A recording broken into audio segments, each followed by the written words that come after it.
आप सोच रहे होंगे 9 रूप तो देवी के होते हैं, फिर बहू? भाई बहू भी तो लक्ष्मी का रूप है। तो जब बहू के पैर पड़ने से घर में समृद्धि आती है तो और क्या क्या होता है, जरा देखिए। रामलाल और श्यामलाल 2 भाई थे। दोनों बड़े ही प्यार से साथ ही एक ही घर में रहते, लेकिन दोनों की बीवियों का रवैया एक दूसरे के लिए बिल्कुल ठीक नहीं था।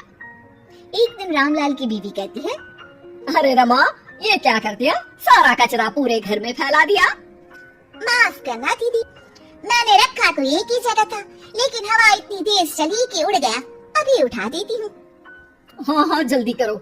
और एक बात, अब भाई साहब से बोल देना कि 2 रसोई कर ले।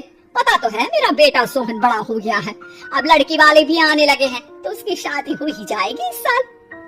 हाँ हाँ दीदी, मेरा बेटा बिहान भी तो बड़ा हो गया है और उसकी भी तो शादी होनी है। ठीक कहती हैं आप। अब हम ऊपर वाले तल्ले पर शिफ्ट हो जाएंगे। मैं बिहान के पापा से बात कर लेती हूँ। बात नहीं करना, शिफ्ट होना है, क्योंकि मैं अब साथ नहीं रह सकती। हाँ हाँ दीदी, ठीक है ना। फिर क्या, हो जाते हैं एक घर के एक परिवार के 2 टुकड़े और 2 रसोई, दोनों के बेटों की शादी। और फिर शुरू होती है कहानी। अरे मेरी बहू तो ढेर सारा दहेज लाई है। ये देखो, बड़ा टीवी, एसी, कार और गहने भी। दीदी ये तो बहुत अच्छा है, लेकिन है कहाँ आपकी बहू? अब वो सो रही है, थोड़ी रिजर्व टाइप की है ना, अपने ही कमरे में रहती है और ज्यादा बात भी नहीं करती।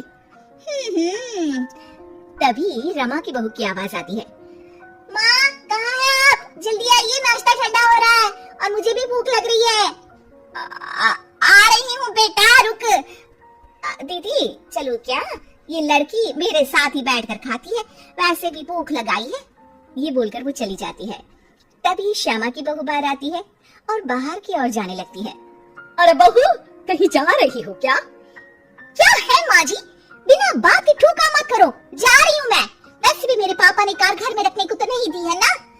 अरे नहीं नहीं बेटा, बिल्कुल बिल्कुल, घूमो घूमो। मैं तो कहती हूँ मुझे भी साथ लेकर जाया करो, साथ ही घुमा करेंगे। अरे नहीं नहीं, मैं आपके साथ बिल्कुल भी कंफर्टेबल नहीं हूँ। वैसे भी मैं शॉपिंग में जा रही हूँ, कहाँ आपको टांगती फिरूंगी। ये बोलकर श्यामा की बहू निकल जाती है। तभी उसके कान में ऊपर वाले तल्ले से हंसने की आवाज आती है। अरे ये कौन इतनी जोर जोर से हंस रहा है? ऊपर जाती है, जहाँ वो देखती है कि रमा और उसकी बहू साथ बैठकर बातें कर रही होती हैं। फिर तो मम्मी जी इतना मजा आया कि मैं क्या बताऊं। हाँ हाँ बहू, सुनने में ही हंसी नहीं रुक रही। तू तो वहाँ मौजूद थी। तभी दोनों की नजर श्यामा पर पड़ती है। अरे ताई जी आइए ना, आइए। वो उनके पैर छूती है और फिर चाय बनाकर लाती है।